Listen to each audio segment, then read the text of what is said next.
Hay mujeres que aprenden muy pronto que el mundo funciona mejor cuando ellas no se notan. Bath, Inglaterra, 1847. La ciudad olía a piedra húmeda y hojas quemadas esa tarde de octubre. El viento bajaba desde las colinas con una frialdad sin nombre, esa temperatura intermedia que ya dejó de ser verano pero no es todavía invierno, que hace que las velas de los salones parezcan más necesarias que nunca. En la residencia de Lady Dorothea Farrell, en el número 14 de Camden Place, la casa entera se había convertido en una máquina de impresionar. Clara Fenwick llevaba 2 años observándola funcionar. Tenía 22 años y el cabello castaño oscuro recogido en un moño tan prolijo que parecía parte del mobiliario.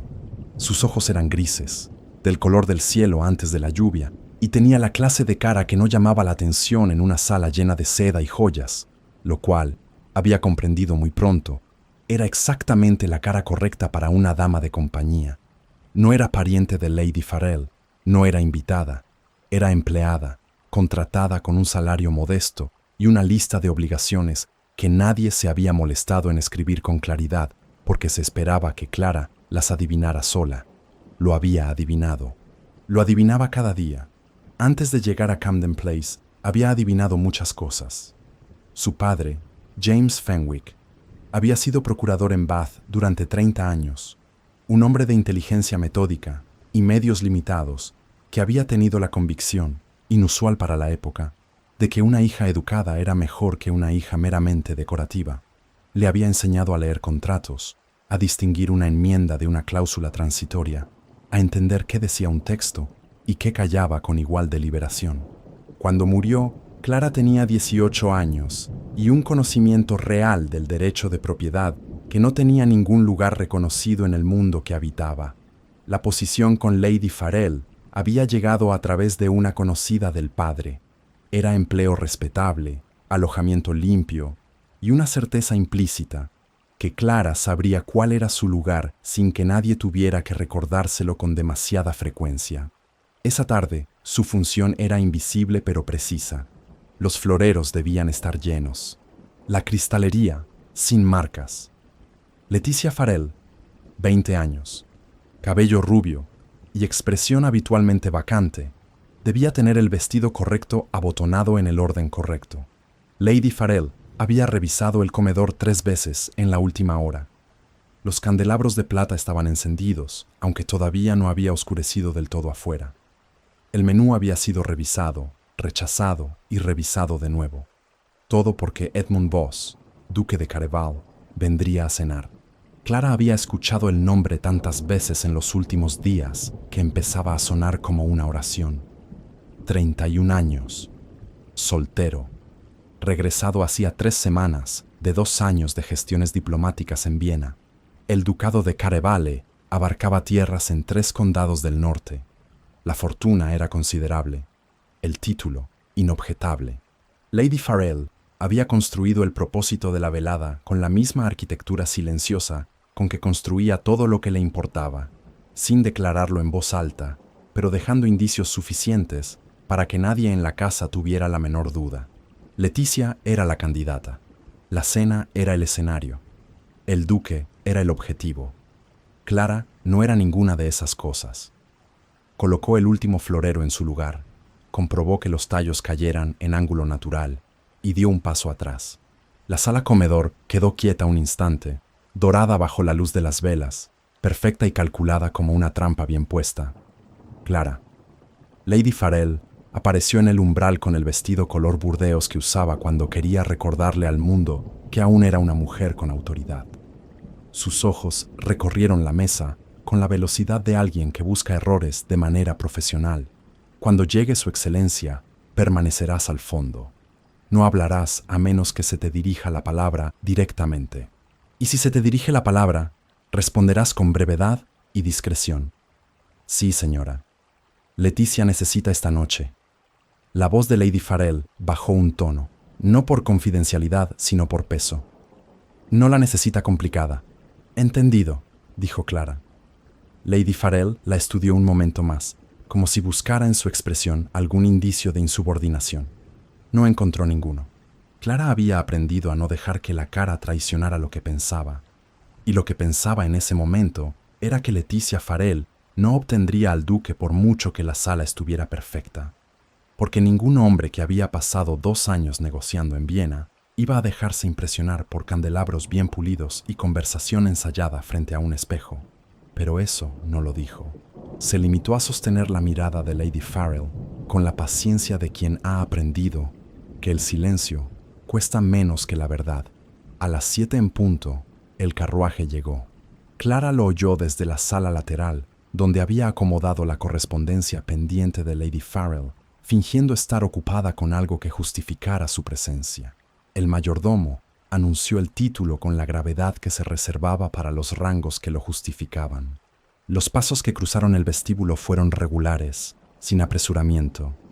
Un hombre que no necesitaba demostrar nada al entrar a ningún lugar. Cuando Clara entró al comedor con el pretexto de revisar las copas antes de que comenzara el servicio, lo vio por primera vez. Era más alto de lo que las descripciones sugerían. El cabello rubio oscuro estaba peinado hacia atrás con cierto orden que no lograba ocultar que había caminado contra el viento.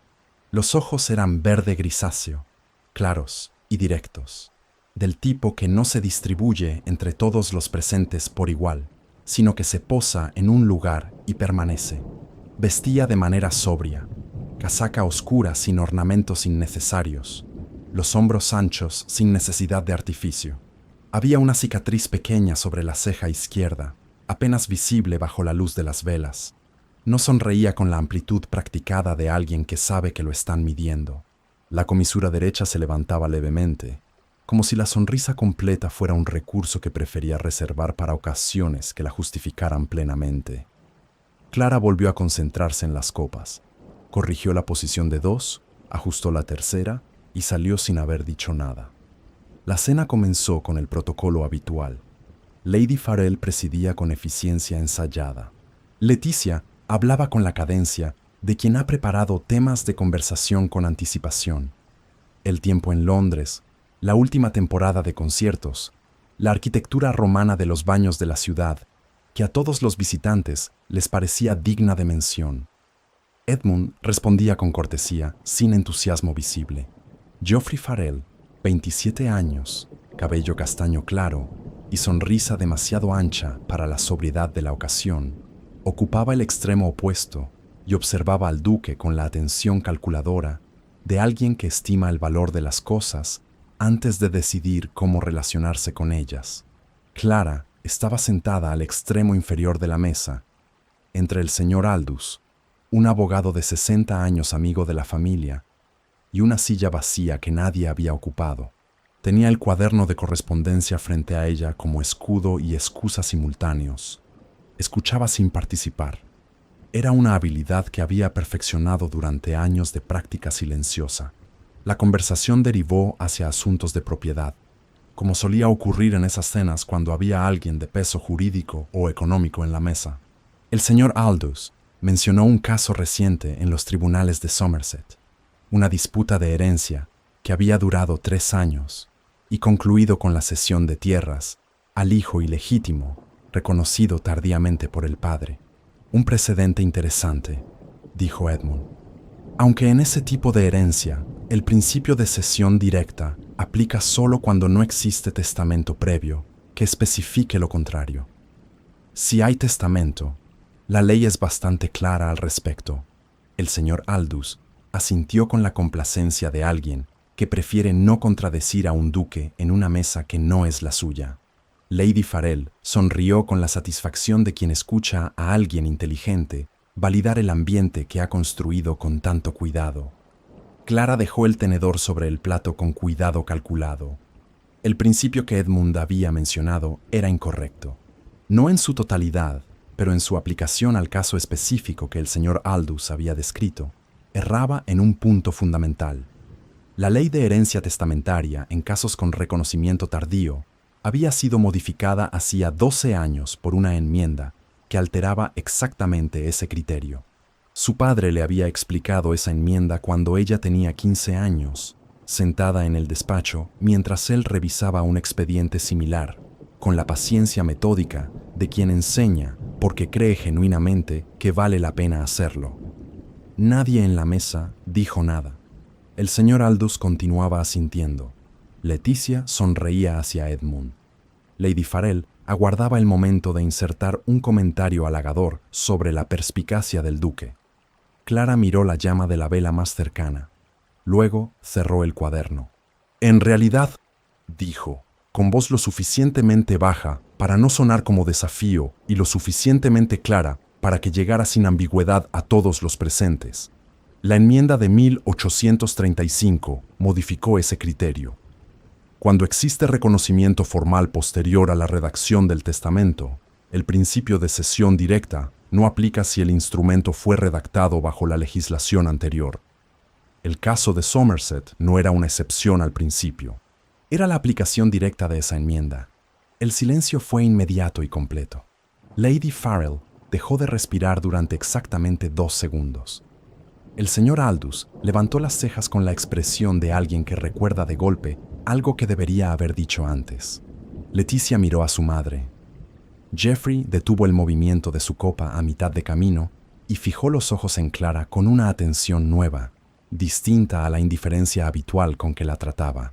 Edmund Voss se volvió hacia ella, no con irritación, no con la expresión de alguien cuyos argumentos han sido cuestionados delante de testigos y necesita recuperar terreno perdido. La miró con atención real y directa, la clase de atención que Clara reconoció de inmediato, porque era la misma con que su padre la miraba cuando ella encontraba el error en un documento que él había revisado 2 veces. ¿Conoce usted la enmienda de 35? Preguntó Edmund. Mi padre era procurador, respondió Clara. Manejé su correspondencia durante 4 años. Edmund asintió despacio. Y en el caso de Somerset, el reconocimiento formal fue posterior a la redacción del testamento. 16 años posterior. Toda la disputa dependía de esa distinción. Entonces tiene usted razón, lo dijo sin pausa, sin el tono de quien concede un punto a regañadientes. Lo dijo como un hecho que acababa de ser verificado y que no requería mayor ceremonia. Me equivoqué. Lady Farrell soltó una risa breve que sonó más a advertencia que a humor. Su excelencia es demasiado generoso. Clara en ocasiones confunde detalles escuchados hace años con argumentos formales. No es su... No los confundí. Clara lo dijo con suavidad, pero sin retractarse. Sus manos descansaban quietas sobre el cuaderno cerrado. La enmienda está en el registro público de la sesión parlamentaria correspondiente. Es completamente verificable. Edmund sostuvo su mirada un instante. Luego se dirigió al señor Aldous. ¿Tiene usted acceso al registro de esa sesión? El abogado abrió la boca, la cerró y asintió con la expresión de alguien que lleva la mitad de la velada equivocado y acaba de comprenderlo sin remedio. La conversación continuó, pero su estructura había cambiado. Durante el resto de la cena, Edmund le dirigió a Clara 2 preguntas más, puntuales, sobre aspectos concretos de derecho de propiedad que surgían del intercambio. Ella respondió con la misma precisión cada vez, sin adornos, sin excusas previas. Lady Farrell intervino 2 veces para redirigir la atención hacia Leticia. Edmund respondía a Leticia con cortesía y luego continuaba mirando a Clara. Al extremo de la mesa, Geoffrey Farrell observaba a Clara con una expresión que no era exactamente admiración ni exactamente incomodidad, sino algo más difícil de clasificar, algo que se parecía a un cálculo que apenas estaba comenzando. Cuando la cena terminó y Edmund se puso de pie, realizó la reverencia general que correspondía y luego, de manera breve pero deliberada, encontró la mirada de Clara antes de volverse hacia la puerta. No dijo nada, pero tampoco desvió los ojos de inmediato. Lady Farrell acompañó al duque hasta el vestíbulo con la sonrisa tensa de quien recalcula en tiempo real el resultado de una inversión cuidadosamente planeada. Leticia permaneció sentada a la mesa, los ojos fijos en el mantel, con la expresión de quien ha asistido como espectadora a algo que debería haber protagonizado. La velada no había salido como Lady Farrell había planeado. Eso era algo que Clara podía medir con exactitud, porque conocía todas las versiones que una noche como esa podía tomar. Esta no era ninguna de las buenas. Recogió el cuaderno, ordenó los papeles sin prisa y salió del comedor por la puerta lateral. El corredor estaba frío y en silencio. Afuera, el carruaje del duque se alejaba por el empedrado de Camden Place. Clara escuchó el sonido regular de los cascos hasta que desapareció entre el ruido de la ciudad. Luego, siguió caminando hacia su cuarto. No se permitió pensar en la forma en que Edmund Voss la había mirado al corregirlo. No se permitió recordar el «me equivoqué», dicho sin vacilación, ni el peso de esa mirada verde grisácea posándose en ella, como si encontrara ahí algo que valía la pena observar con detenimiento. No se permitió ninguna de esas cosas, porque Clara Fenwick había aprendido muy pronto que ciertos momentos eran más peligrosos cuanto más los recordaba una. La noche, al menos, había terminado. La nota llegó al día siguiente de la cena, antes del mediodía. Clara la encontró sobre la bandeja de correspondencia que el mayordomo dejaba en la mesa del pasillo cada mañana, entre dos cartas dirigidas a Lady Farrell y una factura del sombrerero. El sobre era de papel grueso, sin emblema impreso, pero la caligrafía era firme y uniforme, la letra de alguien que no vacila al escribir. Lo recogió con el mismo gesto con que recogería cualquier otra pieza de correo. Lo llevó a la sala pequeña donde clasificaba la correspondencia de la mañana. Cerró la puerta y solo entonces lo abrió. Era breve. No comenzaba con los preámbulos ceremoniales que acompañaban habitualmente la correspondencia formal entre personas de distinto rango. Decía, con una economía de palabras que Clara reconoció de inmediato como un rasgo de carácter y no de descuido, que Edmund Voss, duque de Caraval, había encontrado en la conversación de la noche anterior un criterio que le resultaba útil en relación con ciertos documentos de cesión de tierras que su administrador de fincas llevaba meses sin resolver con satisfacción. Preguntaba si la señorita Fenwick estaría dispuesta a revisar dichos documentos en calidad de consultora, con la remuneración correspondiente, en horario y lugar que ella misma determinara conveniente. Nada más. Sin adorno, sin presión velada. Clara dobló la nota y la guardó entre las páginas del libro que llevaba consigo desde hacía 3 días, sin haber podido leer. Luego fue a buscar el cuaderno de cuero negro que su padre había llenado durante 30 años con nombres, direcciones y anotaciones breves al margen de cada contacto. Era el único bien verdaderamente práctico que había conservado con deliberación cuando liquidó el despacho. Tenía una regla propia, no formulada por nadie, sino construida a partir de años dependiendo de la discreción y el carácter ajenos. Nunca confiaba en la reputación de nadie que no pudiera verificar por medios distintos a la opinión de quien lo alababa. Eso incluía a los duques. El señor Eddington tenía 64 años y una oficina en Milsom Street que olía permanentemente a cuero viejo y tinta seca. Había trabajado con el padre de Clara durante más de 20 años, primero como colega y luego como el procurador al que James Fenwick derivaba los casos que excedían su especialidad. Cuando Clara entró sin anunciarse esa tarde, el viejo la miró por encima de los lentes con la expresión de alguien que no se sorprende con facilidad. «Necesito información sobre el ducado de Caraval», dijo Clara. «No la de los diarios, la real». El señor Eddington le indicó la silla frente al escritorio sin cambiar de expresión. ¿Qué clase de información? ¿Cómo tratan las tierras? ¿Cómo se manejan los arrendatarios? Si hay disputas sin resolver, si hay deudas con proveedores locales, si el ducado cumple sus compromisos. El procurador entrelazó los dedos sobre la mesa. ¿Esto tiene que ver con Edmund Voss? Tiene que ver con una decisión que necesito tomar con información suficiente. El señor Eddington la estudió un momento. Luego abrió el cajón inferior derecho y sacó una carpeta de color ocre con una etiqueta escrita en tinta azul. La colocó sobre la mesa, pero no la abrió. «Hace 3 años», dijo, «un arrendatario del ducado de Caraval presentó una queja ante el magistrado local, alegando que la administración le había cobrado una tarifa adicional no especificada en el contrato original. En plata era una suma menor, una disputa pequeña». Clara esperó. «El ducado respondió en 4 días», continuó el señor Eddington. No con un abogado. Edmund Voss en persona. Revisó el contrato, confirmó que el arrendatario tenía razón, devolvió el cobro completo y despidió al administrador que había generado el cargo. Hizo una pausa. El arrendatario era analfabeto y no hubiera ganado ningún pleito formal. Sabía que no podía ganarlo. Presentó la queja igual.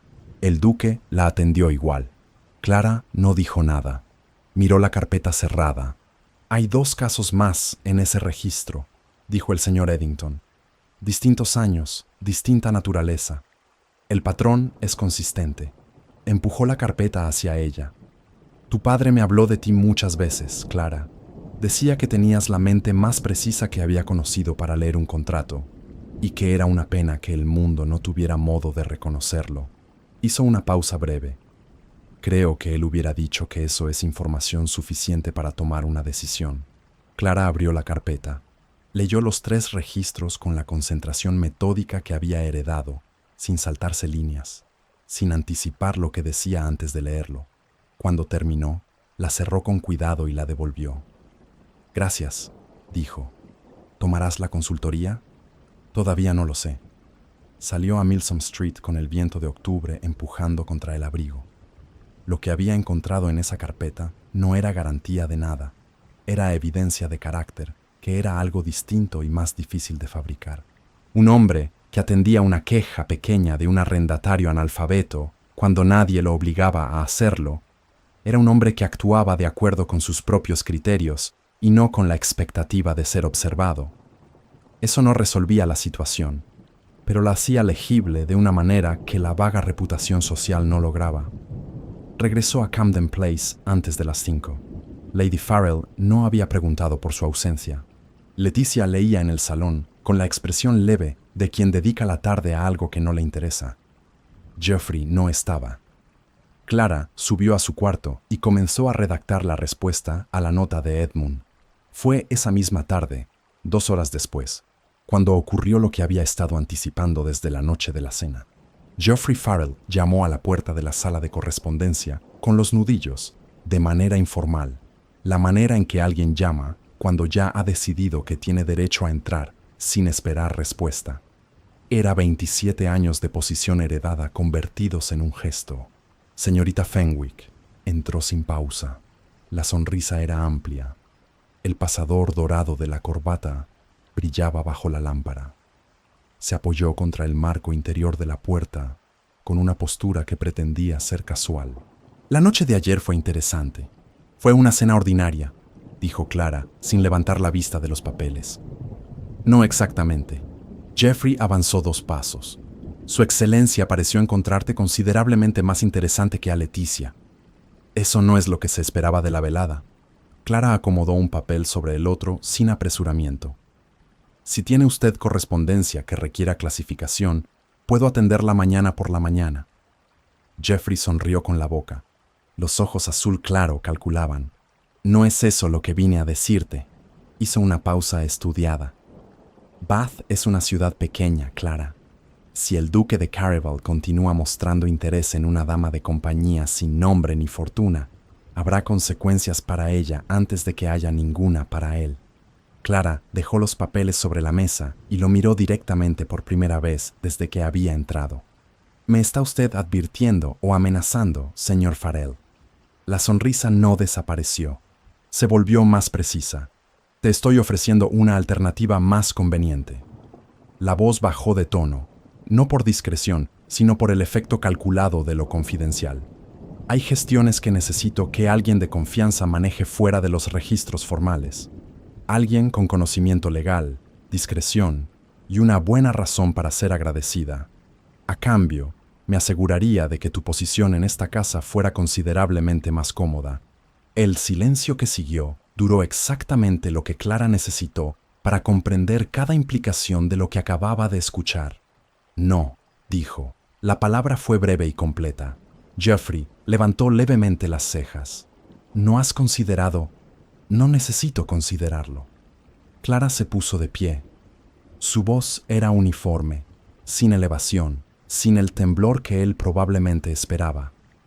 Su propuesta incluye gestiones fuera de registro, lo cual es irregular en el mejor de los casos e ilegal en el peor. La respuesta es no. Señor Farrell, le pido que no vuelva a formularla. Jeffrey la estudió un momento con la expresión de alguien que recalibra. Luego asintió con la misma sonrisa, como si la conversación hubiera concluido a su satisfacción, y salió sin decir nada más. Clara escuchó sus pasos alejarse por el corredor. Esperó hasta que el sonido desapareció. Luego sacó una hoja en blanco del cajón, tomó la pluma y escribió con letra clara y controlada la fecha, la hora y una descripción exacta de la conversación que acababa de terminar. Cada palabra dicha, la propuesta, su rechazo, el tono de voz, el pasador dorado, el ángulo desde el que había entrado, todo. Dobló la hoja 2 veces y la guardó dentro del libro. Esa noche, antes de que la casa se apagara, la llevaría a manos de la señora Hallett. Prudence Hallett vivía en Gay Street, a 8 minutos a pie. Era una mujer de 55 años que había atendido partos en Bath durante 3 décadas con la eficiencia de quien no necesita reconocimiento para continuar haciendo bien su trabajo. Había conocido al padre de Clara cuando éste resolvió un problema de arrendamiento hacía 15 años, y desde entonces había mantenido con Clara una relación que no requería descripciones elaboradas para ser real. ¿Tienes testigos?, preguntó la señora Hallett, después de leer el documento en silencio. No, dijo Clara, solo el escrito. Es suficiente por ahora. La mujer guardó la hoja en una caja de metal que tenía bajo el escritorio. ¿Sabes lo que significa dejarlo aquí? ¿Qué existe fuera de esa casa?, dijo Clara. Eso es lo que significa. La señora Hallett asintió. No añadió nada más. Clara regresó a Camden Place antes de que la ciudad marcara las 10. A la mañana siguiente llegó a Bath la condesa Elspeth Voss. No requirió discreción. Se instaló en el Royal Crescent con la eficiencia de alguien que administra el efecto de su propia presencia como un recurso deliberado. Tenía 58 años, cabello blanco recogido con exactitud y unos ojos verdes idénticos a los de su hijo, que miraban las situaciones con la misma claridad, sin la misma paciencia. Su posición respecto a cualquier interés de Edmund en Clara llegó a oídos de la ciudad antes de llegar a los propios oídos de Clara. Lady Farrell lo mencionó en el desayuno con una satisfacción que no se molestó en disimular. La condesa Voss ha llegado. Es una mujer de criterio reconocido. Sabe perfectamente lo que conviene a su familia. Lo dijo mirando a Clara sobre el borde de la taza, con la precisión de quien no necesita ser más explícita. Clara escuchó con la misma neutralidad con que escuchaba los pronósticos del tiempo.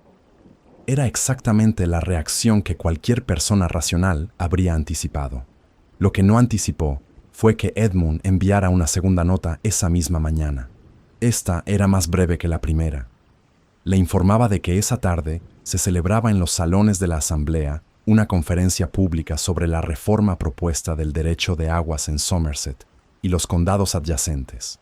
El ponente era un jurista de Londres. Si la señorita Fenwick tuviera interés en asistir, él estaría presente. Clara leyó la nota 2 veces. Luego fue a buscar el abrigo. La sala de la asamblea estaba ocupada por unas 40 personas, la mayoría hombres de edad mediana, con razones prácticas para asistir. Clara entró sola. Encontró un lugar en la segunda fila lateral, con visión directa al ponente, y no buscó a Edmund con los ojos. Lo encontró igual, porque él ya la había localizado a ella. Se sentó a 2 asientos de distancia, con una silla libre entre ambos, y no dijo nada hasta que el ponente terminó su primera sección. Entonces, en voz baja y sin volverse del todo hacia ella, preguntó si la reforma propuesta del artículo 12 tenía precedente en la legislación escocesa anterior. Clara respondió que sí, y explicó cuál era ese precedente en 4 frases precisas. Edmund escuchó sin interrumpir. Lo estudió con su padre. Lo estudié con su correspondencia. Él manejó 3 disputas de aguas en 20 años. Conservaba todos los antecedentes. ¿Los tiene usted ahora? Los conservo yo. Edmund asintió. La conferencia continuó. Intercambiaron observaciones otras 2 veces durante los intervalos, siempre sobre los puntos específicos del ponente, sin desviar la conversación. Era una forma de hablar en la que Clara se sentía más segura que en cualquier otra. Intercambio de información real entre dos personas que la tomaban en serio, sin ornamentos ni intenciones laterales. Cuando la sala comenzó a dispersarse, Edmund se volvió hacia ella y fue directo. Los documentos de la cesión de tierras de Careval incluían 3 contratos de arrendamiento, redactados bajo legislación anterior a la reforma de 1839, y un instrumento de transferencia cuya validez el administrador no lograba resolver. Necesitaba revisión con criterio actualizado. El trabajo era concreto y verificable. ¿Estaba ella dispuesta? Clara pensó en los 3 registros de la carpeta de Eddington. Pensó en el documento guardado en la caja de metal. «Estoy dispuesta», dijo. «¿Con condiciones?» «Dígalas. El acuerdo debe constar por escrito. Horario acordado, remuneración especificada, entrega formal de los documentos y devolución en el mismo estado. Nada verbal, nada ambiguo». Edmund no dudó. «Lo tendré redactado antes del jueves». Clara recogió los guantes. «Entonces el jueves tendrá usted mi respuesta definitiva». Salió por la puerta lateral y cruzó la calle con el viento del este empujando contra el abrigo. No se preguntó qué pensaría la condesa Elspeth de esa tarde. No se preguntó qué significaba exactamente que Edmund Voss hubiera asistido a una conferencia de reforma jurídica y hubiera encontrado entre 40 personas el asiento más próximo al de ella. Se preguntó únicamente si los contratos de arrendamiento de Carevel anteriores a 1839 estarían redactados bajo la variante del Condado Norte o la variante estándar, porque eso cambiaría el método de revisión por completo. Era, concluyó, la única pregunta que valía la pena hacerse en ese momento. El acuerdo llegó el jueves, redactado por el procurador del ducado en términos precisos y sin ambigüedad. Clara lo leyó 2 veces sentada en la sala de correspondencia. Comprobó que cada condición que había establecido estuviera recogida con exactitud y firmó en el margen inferior con la misma letra que usaba para los documentos de Lady Farrell. El trabajo comenzó el lunes siguiente. Los documentos de Carevel eran 4. 3 contratos de arrendamiento redactados bajo la legislación de 1831 y un instrumento de transferencia de tierras que el administrador había dejado sin resolver durante 17 meses, porque contenía una referencia cruzada a un acuerdo previo que nadie había logrado localizar. Clara los recibió en un sobre lacrado, los extendió sobre la mesa del salón pequeño de la biblioteca de la Asamblea que el ducado había reservado para las sesiones y comenzó a trabajar. Edmund estuvo presente en las 3 primeras sesiones, no para supervisar, sino porque los documentos eran suyos y tenía preguntas concretas. Llegaba puntual, se sentaba al lado opuesto de la mesa y escuchaba con la atención de alguien que respeta el trabajo ajeno suficientemente como para no interrumpirlo antes de que concluya. Cuando Clara explicaba un punto técnico, no asentía por cortesía. Preguntaba. Las preguntas eran buenas, lo cual, Clara había comprendido hace tiempo, era el indicador más honesto del pensamiento de una persona. La condesa Elspeth pasó frente a la biblioteca de la Asamblea en 2 ocasiones durante esa semana. Clara lo supo porque el bibliotecario de turno lo mencionó con la incomodidad discreta de alguien que ha sido observado mientras observa a otros. No dijo nada más, y Clara tampoco preguntó. El trabajo duró 8 días. El instrumento de transferencia era el más complejo. La referencia cruzada que el administrador no había podido resolver remitía a un acuerdo verbal de 1822 que nunca había sido formalizado por escrito, lo cual significaba que su validez dependía de si podía demostrarse por evidencia circunstancial. Clara encontró esa evidencia en la correspondencia interna del ducado que Edmund trajo en la 4ª sesión. 3 cartas del administrador anterior que describían el acuerdo con suficiente detalle para sustentar la transferencia bajo criterio vigente. Redactó una nota técnica explicando el razonamiento, la adjuntó al instrumento y entregó el paquete completo el miércoles de la 2ª semana. «Está todo aquí», dijo, colocando los documentos sobre la mesa frente a Edmund. Los 3 contratos de arrendamiento son válidos bajo la reforma de 1839, con 2 correcciones menores marcadas al margen. El instrumento de transferencia puede formalizarse. La nota técnica explica el fundamento. Edmund revisó la primera página, luego las marcas al margen del segundo contrato. ¿Cuánto tiempo llevó a encontrar las cartas de correspondencia? 2 tardes. Mi administrador lleva 17 meses sin encontrarlas. Su administrador buscaba un documento formal, dijo Clara. Yo busqué una descripción. Edmund la miró por encima del papel. Había algo en esa mirada que Clara había aprendido a reconocer durante las sesiones de trabajo. No era admiración exactamente, sino algo más parecido a la satisfacción de alguien que ha encontrado en el mundo algo que funciona como debería. En otro contexto, habría podido malinterpretarlo. Con Edmund, lo había aprendido a leer como lo que era. El trabajo está concluido, dijo Clara. Con esto termina la consultoría. Edmund asintió. ¿Le envío el pago a Camden Place? Puede enviarlo a la dirección del señor Eddington en Milsom Street. Él lo recibe en mi nombre. Salió de la biblioteca con el sobre vacío y el recibo del trabajo firmado por el administrador del ducado. Afuera el viento había cambiado de dirección durante la semana y traía ahora un frío más seco. El olor de octubre entrando en noviembre sin ceremonias.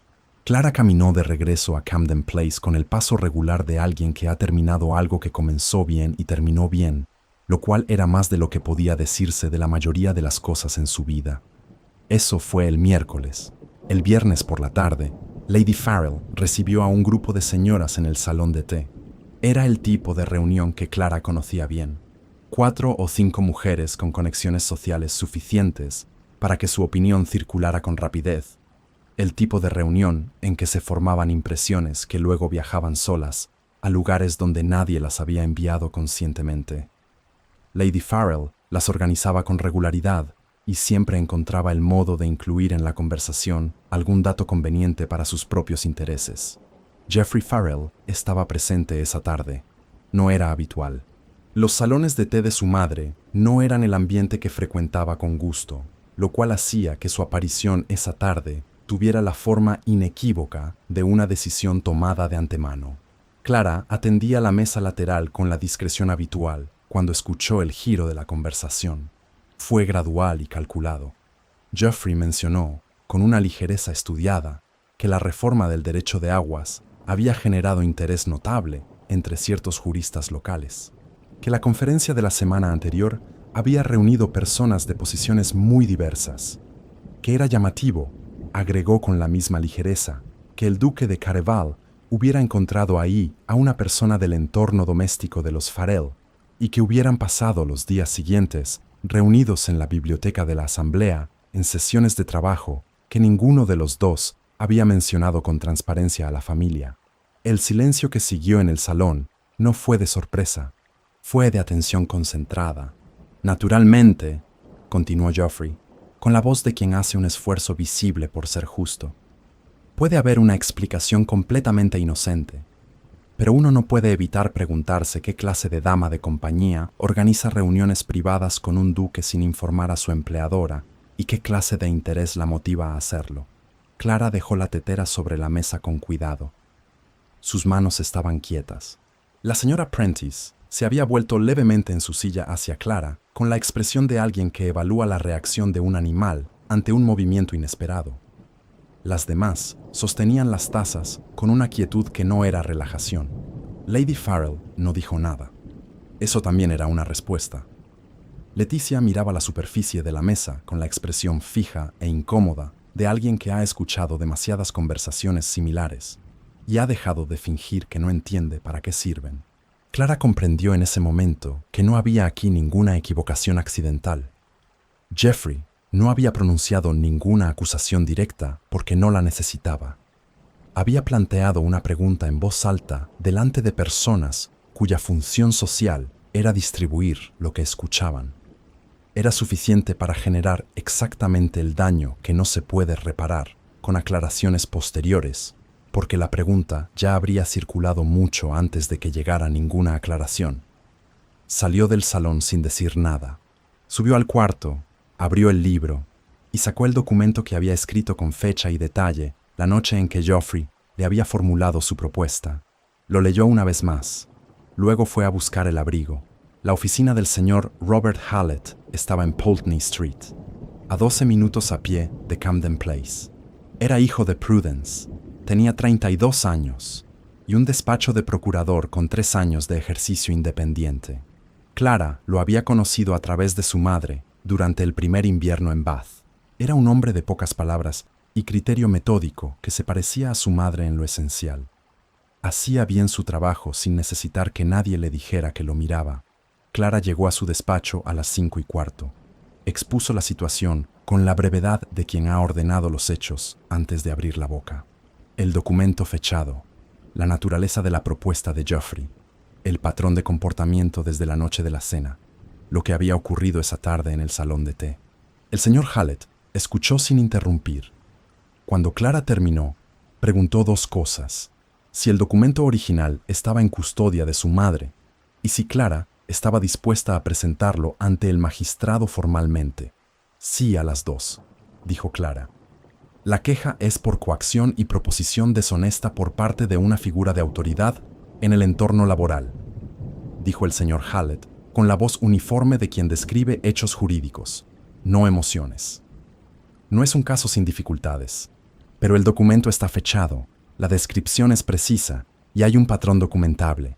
Es suficiente para abrir el proceso. ¿Cuándo podría presentarse? Mañana por la mañana, si quieres. Clara asintió. Mañana. El magistrado de Bath recibía quejas formales los sábados entre las 9 y el mediodía. Clara y el señor Hallett llegaron a las 9:20. La sala era pequeña, con 3 sillas frente a un escritorio ocupado por un hombre de 50 años, con el aspecto de quien ha escuchado demasiadas quejas menores para dejarse impresionar por ninguna.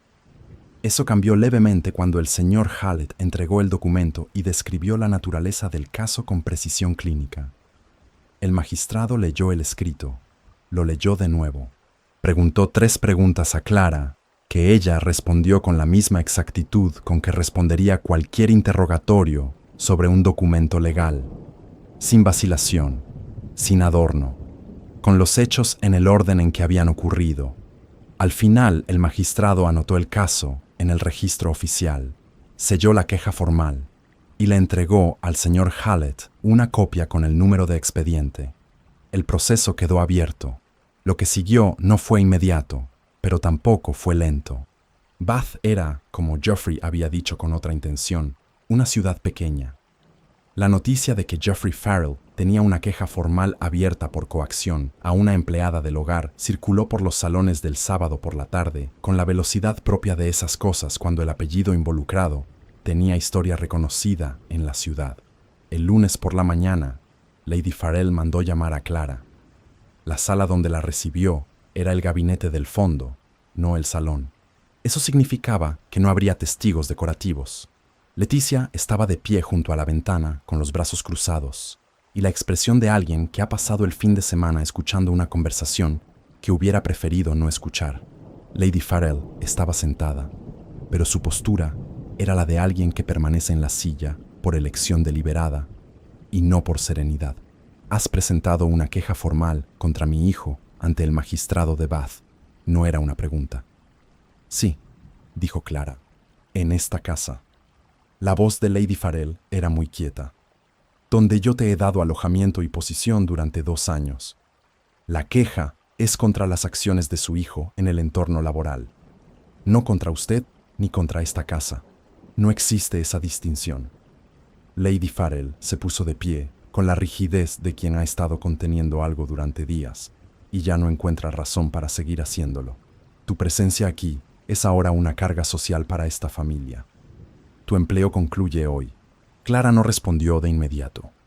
Leticia, junto a la ventana, continuaba mirando el jardín con una fijeza que no era interés genuino en ningún arbusto. Tengo salario pendiente de las últimas 3 semanas, dijo Clara. Su voz era uniforme.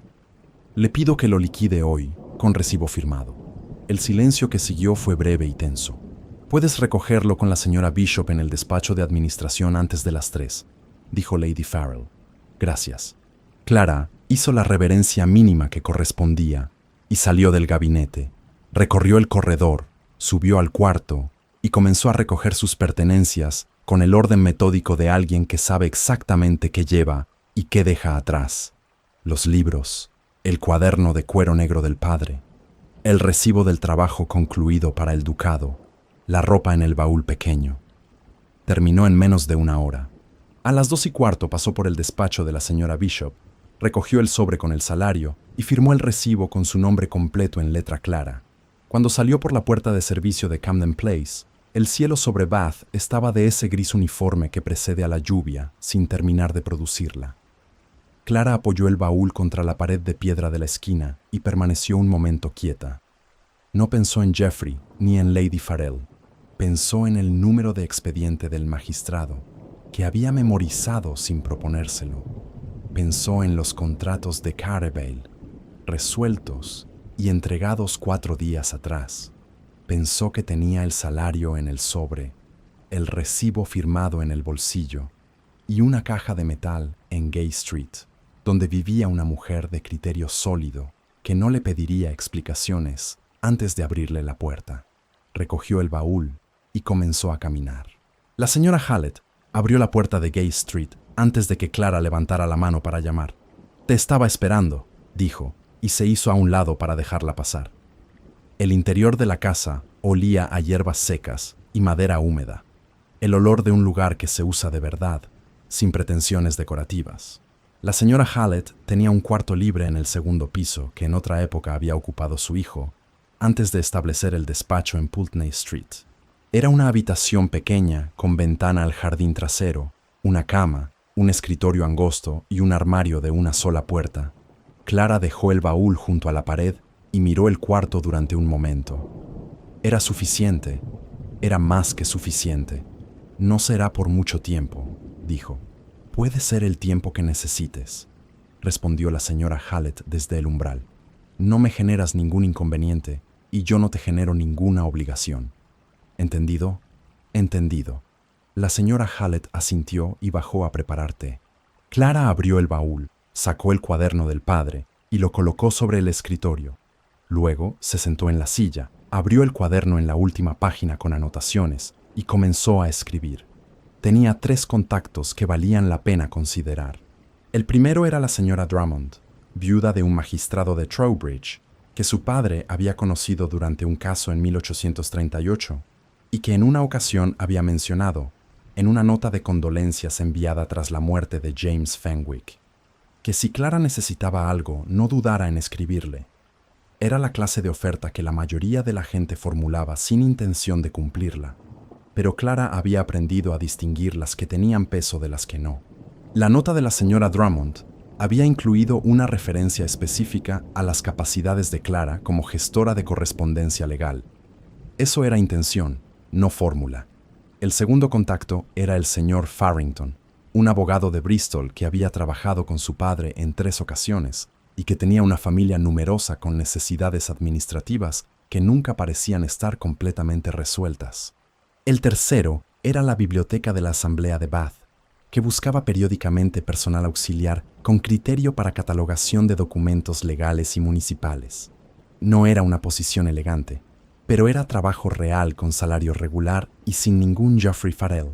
Clara redactó las 3 cartas esa tarde con la concentración de quien sabe que el tiempo tiene un peso concreto y que la precariedad no se resuelve esperando que alguien más note que existe.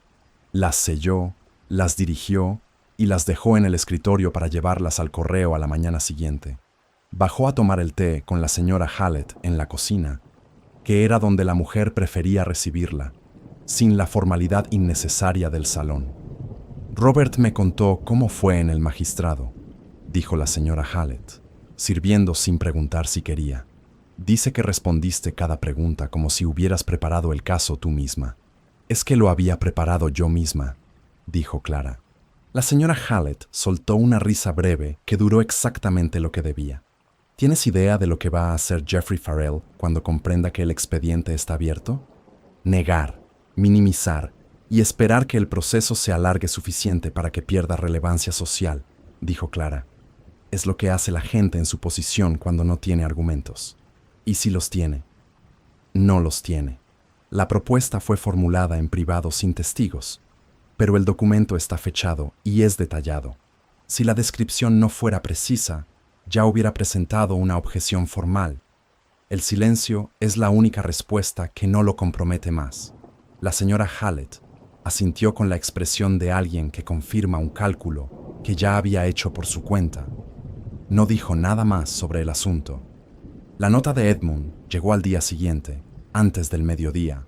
No había manera de saber cómo había obtenido la dirección de Gay Street, aunque Clara supuso sin dificultad que el señor Eddington, con quien Edmund había tenido contacto a través de la referencia que ella misma había autorizado, podría haberla proporcionado.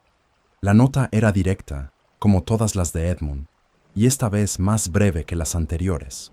Decía que había sabido lo ocurrido en Camden Place, que lamentaba las circunstancias, y que si Clara necesitaba apoyo en la búsqueda de nueva posición, él estaba en situación de proporcionar contactos, referencias o cualquier asistencia que encontrara conveniente.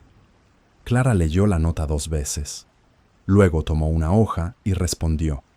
Agradecía el ofrecimiento. No necesitaba contactos ni asistencia directa. Lo que sí aceptaría, si su excelencia estuviera dispuesto a proporcionarlo, era una referencia escrita en su calidad de empleador que había encargado y recibido trabajo de consultoría concluido satisfactoriamente. Nada más, y no por descortesía, sino porque era lo único que tenía peso práctico real en una búsqueda de empleo y lo único que podía aceptar sin crear una deuda que no sabría cómo equilibrar. Envió la respuesta antes del almuerzo. La referencia llegó esa misma tarde, firmada por Edmund y sellada con el emblema del ducado. Era precisa y directa. Describía el trabajo encargado, la naturaleza de la consultoría y la calidad del resultado sin exageraciones ni condescendencia.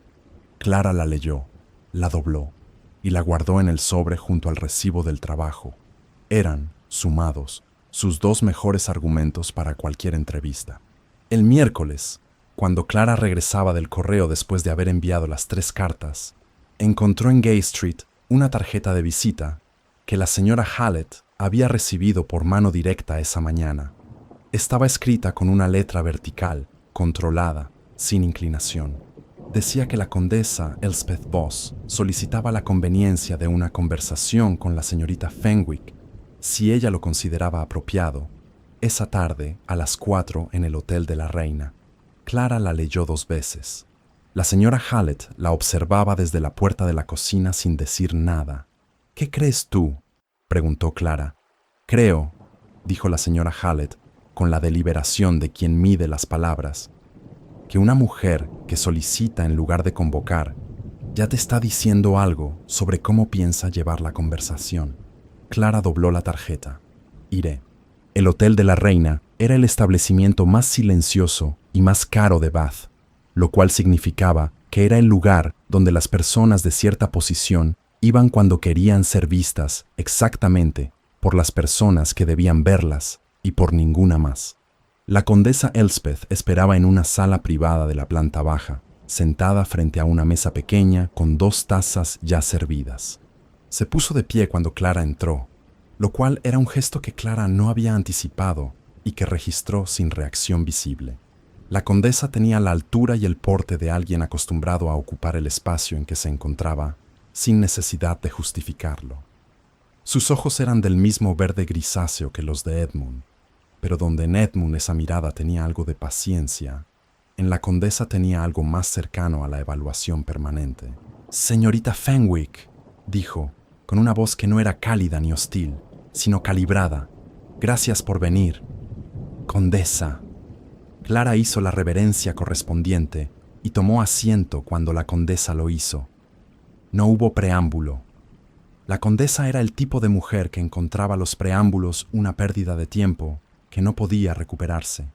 «He venido a Bath», dijo, «con la expectativa de encontrar a mi hijo distrayéndose con una situación de novedad pasajera. No es lo que he encontrado». Hizo una pausa breve, no para crear efecto, sino para ser exacta. «Mi hijo lleva semanas sin hablar de otra cosa que no sea trabajo legal», precisión de criterio y el modo en que una persona puede tener razón en una mesa donde todos los demás prefieren el error cómodo. No lo dice con esa palabrería, pero es lo que dice. Clara sostuvo la taza sin beber. Tengo preguntas, continuó la condesa.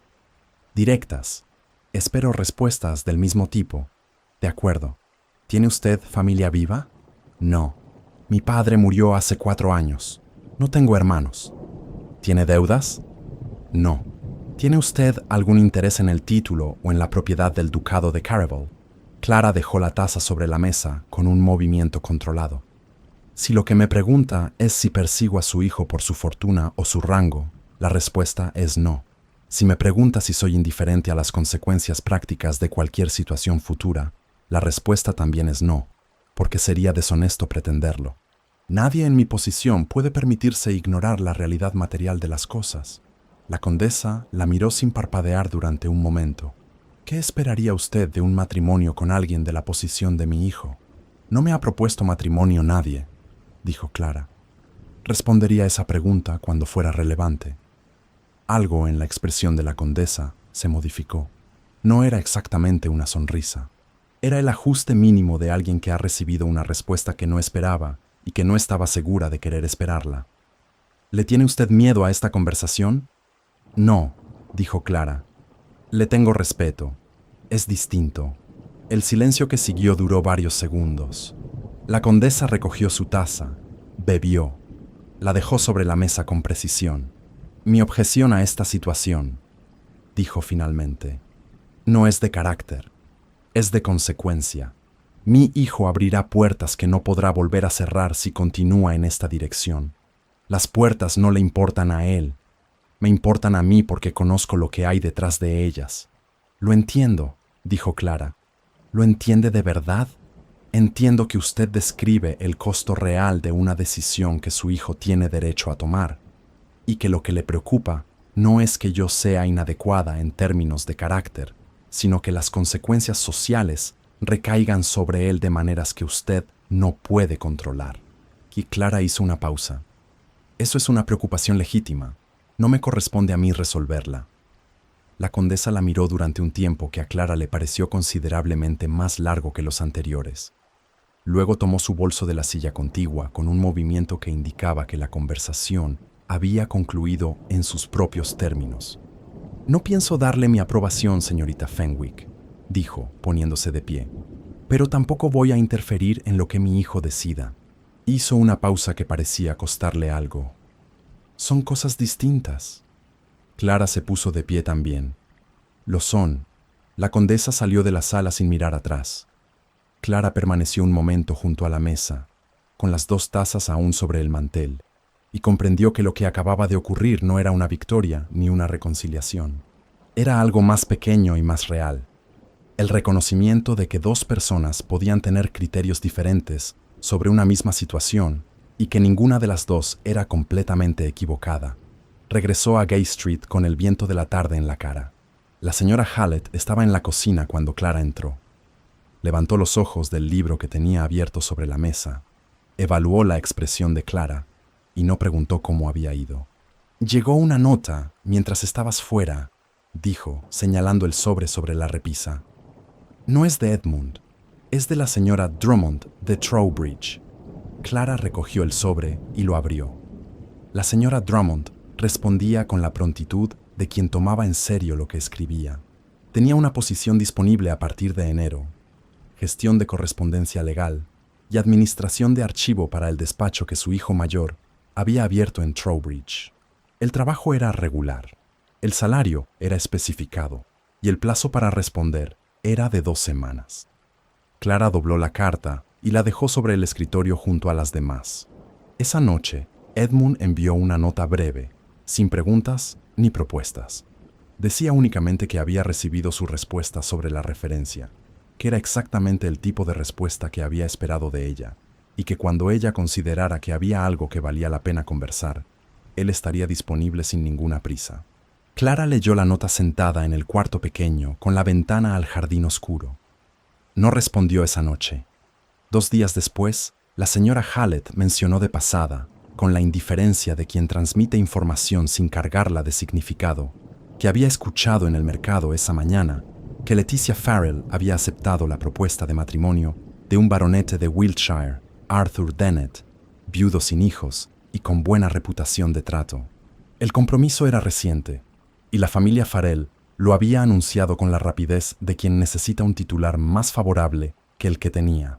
Clara escuchó la noticia sin sorpresa ni alivio particular. Era la clase de resolución que sucede cuando las piezas de una situación encuentran su lugar por gravedad propia, sin intervención deliberada. Leticia tendría una posición estable con alguien que probablemente no le exigiría más de lo que ella estaba dispuesta a dar, y la familia Farrell tendría un titular diferente que circular por los salones. Era lo que podía ser. Esa tarde, Clara tomó una hoja limpia y escribió una respuesta a la señora Drummond, confirmando su interés en la posición de Trowbridge y solicitando los detalles del contrato antes de comprometerse formalmente. Luego, sacó el cuaderno de cuero negro del padre y lo abrió en la primera página en blanco que encontró. Escribió la fecha, 2 de noviembre de 1847. Debajo, anotó, con la letra metódica que había heredado, los hechos de las últimas 2 semanas en el orden en que habían ocurrido, no como diario sino como registro, la clase de documento que su padre le había enseñado a construir desde que tenía 12 años. Los hechos, en orden, sin interpretación que no pudiera sustentarse. Cuando terminó, cerró el cuaderno. Afuera en la calle de Gay Street, comenzó a llover finalmente. Esa lluvia de octubre que Bath llevaba semanas debiendo, suave y constante contra los cristales. Clara escuchó el sonido durante un momento antes de apagar la lámpara. Mañana respondería a Edmund. La nota que Clara envió a Edmund esa mañana era breve. Decía que si él consideraba que había algo que valía la pena conversar, ella estaría disponible esa tarde en la biblioteca de la Asamblea a las 3. No era el lugar más íntimo de Bath, pero era un lugar que los dos conocían y que tenía la virtud de ser neutral sin ser frío. Edmund llegó puntual. Llevaba el gabán oscuro de los días de trabajo, no el traje de ceremonia que correspondía a las visitas formales. Eso también era información, del tipo que Clara había aprendido a leer. Se sentaron frente a la misma mesa donde habían revisado los contratos de Carevale. Afuera llovía todavía, la misma lluvia de octubre que llevaba 2 días sobre Bath sin apresurarse a terminar. «Recibí su carta», dijo Edmund. «Lo sé, por eso estoy aquí». Edmund apoyó los codos sobre la mesa con la postura de alguien que ha decidido dejar de calcular el ángulo correcto y hablar directamente. «Quiero proponerle matrimonio, Clara.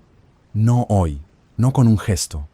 Quiero hacerlo como corresponde, con los términos sobre la mesa y con tiempo suficiente para que usted decida lo que considera correcto».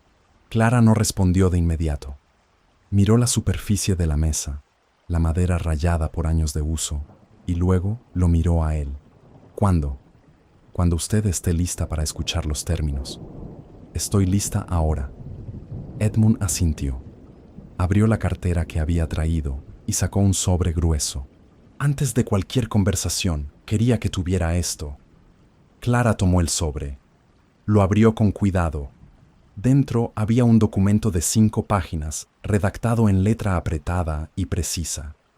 Lo recorrió con los ojos de alguien que ha leído contratos desde los 15 años y sabe exactamente qué buscar.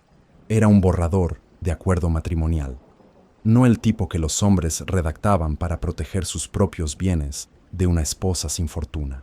Era lo contrario. Un documento que establecía, con lenguaje jurídico verificable, una serie de garantías a favor de ella. Clara leyó en silencio durante varios minutos. Edmund esperó sin moverse. La primera garantía establecía una asignación económica mensual a nombre de Clara, transferida a una cuenta bajo su control exclusivo, independientemente de los gastos del ducado. La segunda establecía el derecho de Clara a mantener correspondencia con quien considerara conveniente, sin intervención ni supervisión de ningún miembro de la familia. La tercera le otorgaba la facultad de declinar compromisos sociales sin obligación de dar explicación. La cuarta reconocía su capacidad para contratar trabajo remunerado propio si lo consideraba apropiado. La quinta establecía que cualquier modificación futura del acuerdo requería consentimiento de ambas partes. Clara terminó de leer la quinta página. Volvió a la primera. Esta cláusula, dijo, señalando el segundo párrafo, usa el término cuando sea conveniente para la transferencia mensual. Eso es ambiguo. Necesita una fecha fija, el primero de cada mes o el último, pero una fecha que no dependa de interpretación. Edmund sacó la pluma sin demora. Dígame cuál prefiere. El primero. Edmund anotó la corrección al margen y firmó la enmienda. La cláusula 4, continuó Clara, dice que puedo contratar trabajo de naturaleza apropiada. Eso introduce un criterio subjetivo que alguien más podría interpretar. Debe decir simplemente trabajo remunerado, sin calificativo. De acuerdo. Edmund enmendó. Firmó. Clara pasó a la quinta página. La cláusula sobre modificaciones futuras dice consentimiento de ambas partes, pero no especifica la forma. Debe decir consentimiento escrito y firmado ante testigo. Edmund la miró un momento. Es una corrección más exigente. Es la única que lo hace ejecutable. Tiene razón, enmendó. Firmó. Clara dejó el documento sobre la mesa entre los dos. Guardó silencio durante un instante. ¿Tiene usted más preguntas?, preguntó Edmund. Una. Levantó los ojos. ¿Por qué redactó esto antes de hacer la propuesta? Edmund respondió sin tardar. Porque quería que supiera que la propuesta no depende de su respuesta a este documento. Si lee esto y decide que no quiere casarse conmigo, el acuerdo no tiene valor. No es una condición, es información. Quería que tuviera la información antes que la pregunta. El silencio que siguió fue de esa clase que no incomoda, sino que tiene peso propio. Hace 20 días, dijo Clara, estaba clasificando la correspondencia de otra persona en una casa donde nadie se preguntaba qué pensaba yo sobre nada. Lo sé. Y usted me está ofreciendo un contrato con 5 cláusulas a mi favor, con 3 correcciones que son mejores que las mías originales, dijo Edmund. Clara exhaló despacio. Afuera la lluvia continuaba contra los cristales altos de la biblioteca. Había en esa sala el mismo silencio de las sesiones de trabajo, el mismo aire de 2 personas que se habían acostumbrado a ocupar el mismo espacio sin necesitar llenarlo de ruido. Sí, dijo Clara. Edmund la miró. La respuesta es sí, repitió Clara, con la voz uniforme de quien ha tomado una decisión después de haber considerado todos los ángulos y ha llegado a una conclusión que no requiere dramatizarse para ser real. Edmund no sonrió con la amplitud de los gestos calculados. La comisura derecha se levantó de la manera que Clara ya reconocía como la única sonrisa que él se permitía cuando algo lo alcanzaba de verdad. No fijaron la boda en ese mismo minuto. Hablaron todavía un rato, con la calma particular de las decisiones que ya están tomadas en lo esencial y solo requieren ordenar su forma.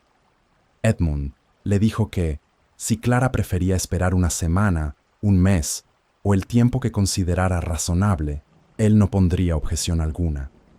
Clara pensó en Camden Place, en la oficina de Pulteney Street, en la habitación del segundo piso de Gay Street y en la carta de Trowbridge doblada dentro del cuaderno del padre. Comprendió entonces que la decisión no había empezado en esa biblioteca, sino días atrás, y que lo único nuevo era haberla dicho en voz alta. Le respondió que no necesitaba más tiempo del que ya había tenido. A primera hora de la mañana siguiente, escribió una nota breve a la señora Drummond, agradeciéndole con exactitud la oferta de Trowbridge y retirando con cortesía su interés antes de que el despacho organizara nada en función de su respuesta. No explicó más de lo necesario. La clase de gratitud bien escrita no requiere abundancia cuando es sincera. La boda se celebró al día siguiente. La iglesia parroquial de St. Swithin en Walcott era piedra gris y vitrales pequeños que no pretendían ser grandiosos.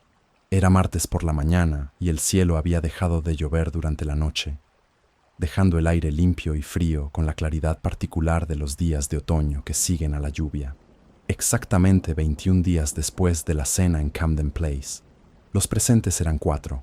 El reverendo Aldis, Un hombre de 70 años con la expresión serena de quien ha celebrado suficientes bodas para saber cuáles importan y cuáles se exhiben. La señora Prudence Hallett, con el abrigo gris de los días formales y la expresión de quien está exactamente donde quiere estar.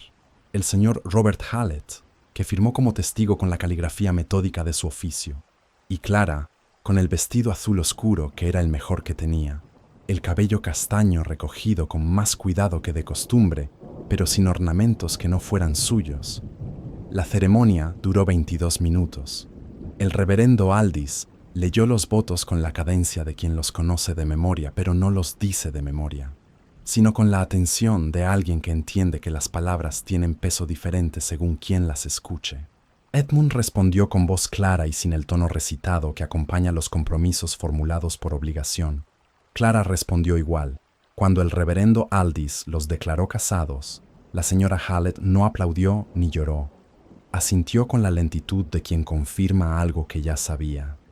El señor Hallett estrechó la mano de Edmund con la seriedad de quien sabe que acaba de firmar el documento más importante de la mañana. Afuera, en los escalones de piedra de St. Swithin, Edmund sacó del bolsillo interior del gabán un sobre pequeño y se lo entregó a Clara. Era de papel más fino que los de correspondencia habitual. «Llegó esta mañana», dijo. Clara lo abrió. Dentro, sin nota, sin tarjeta, sin ninguna palabra escrita, había un broche de camafeo, óvalo de marfil, con el perfil tallado de una figura femenina sobre fondo azul oscuro, montado en plata con la pátina de algo que ha pasado de mano en mano durante generaciones. Clara lo sostuvo en la palma y lo miró un momento. «Es de mi madre», dijo Edmund. «Es el camafeo de las duquesas de Careval». Clara cerró los dedos sobre el broche con cuidado. No dijo nada. No era el momento que requería palabras. La reacción de Bath fue exactamente la que Clara había anticipado. En los salones habituales, el nombre de Voss adquirió durante esos días una doble carga: respeto por el título y perplejidad ante la elección. Dos familias que habían mantenido relación cordial con el ducado enviaron notas que no llegaron. Una invitación para una recepción de noviembre fue retirada con una excusa que no pretendía ser convincente. Edmund recibió cada señal con la indiferencia de quien había calculado el costo antes de tomar la decisión y no encontraba motivo para sorprenderse de pagar lo que había acordado pagar. Las consecuencias del proceso judicial contra Geoffrey Farrell llegaron en la segunda semana de noviembre. El magistrado estableció una multa formal por coacción a empleada en entorno laboral. El gremio de propietarios de Bath emitió una censura escrita que quedó registrada en actas públicas. Era la clase de consecuencia que no arruinaba a nadie de la posición de Geoffrey, pero que lo seguiría durante años en cada conversación donde alguien consultara los registros antes de incluirlo en una mesa importante. Lady Farrell cerró la casa de Camden Place antes de que terminara noviembre y se instaló en la propiedad familiar de su hermano en Dorset. La partida fue presentada en los círculos sociales como una decisión de salud tomada con anticipación, lo cual era el tipo de explicación que la gente de Bath aceptaba con la cortesía de quien prefiere no hacer preguntas, cuyas respuestas ya conoce. 6 meses después de la boda, en la segunda semana de abril de 1848, la ciudad de York tenía esa luminosidad particular de la primavera del norte, más tardía y más sobria que la del sur, como si la luz necesitara convencerse de que había llegado para quedarse. Clara trabajaba en el estudio del ala este de Carevel House, la residencia que el ducado mantenía en las afueras de York para las temporadas de administración del norte. La mesa estaba cubierta de documentos históricos que se remontaban a 1743, registros de arrendamiento, transferencias de propiedad, acuerdos de uso de tierras comunales que nadie había catalogado con criterio sistemático, porque nadie había tenido el tiempo ni el método para hacerlo.